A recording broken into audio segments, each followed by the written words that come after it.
Welcome to the Deep Dive, where we take your sources and extract the most important nuggets of knowledge. Today, we're embarking on a really unique exploration. We've been looking at excerpts from I Love You, My Child, A Father's Enduring Love. Now, this text is presented as a letter from Jesus.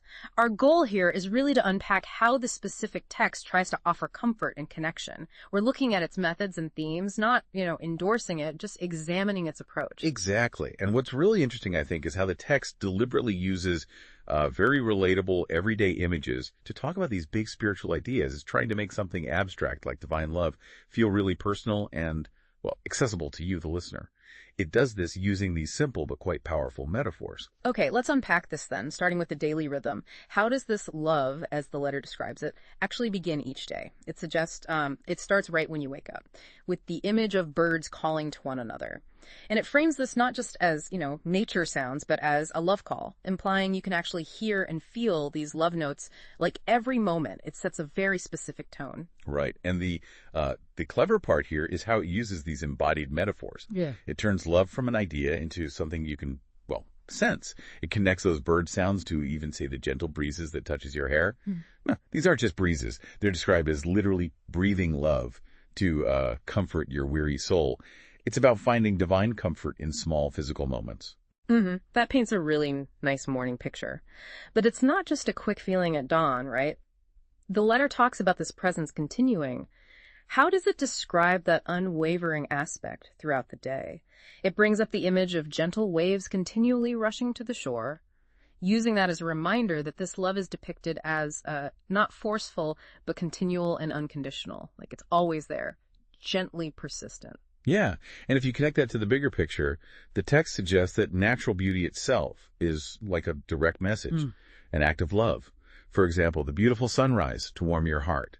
It's not just for you directly. The letter says it's also to cause flowers there to bloom in your heart so that you can then comfort others. It's sort of a ripple effect. And, throughout the day, it talks about releasing bits of loving thoughts and impressions. Impressions, like feelings or ideas. Yeah, exactly. To give assurance, deepen intimacy, and keep you inspired and motivated all through the day. So it's presented as this active, ongoing conversation, you could say. Okay, active engagement.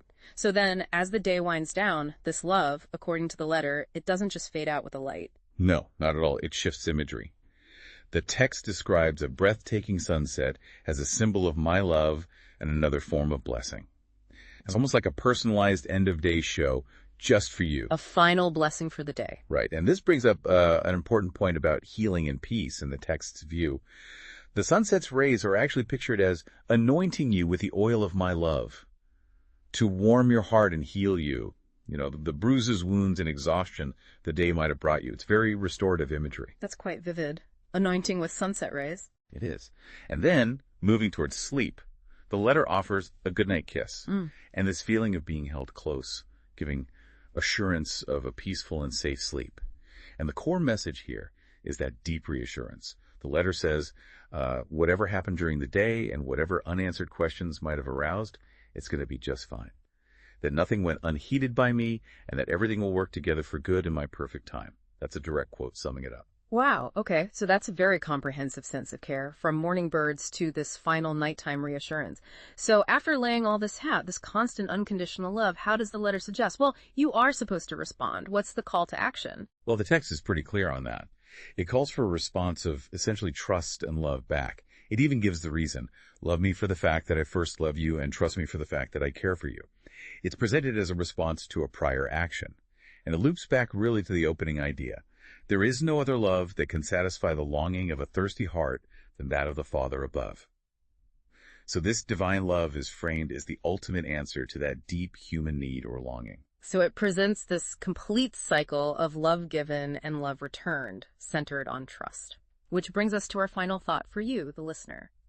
How might consciously looking for these love notes, the birds, the breeze, the waves, the sunset, as this source describes them, how might that actually transform your own perspective when you face challenges or uncertainties in your day-to-day life? Something to maybe ponder as you go about your own day. Well,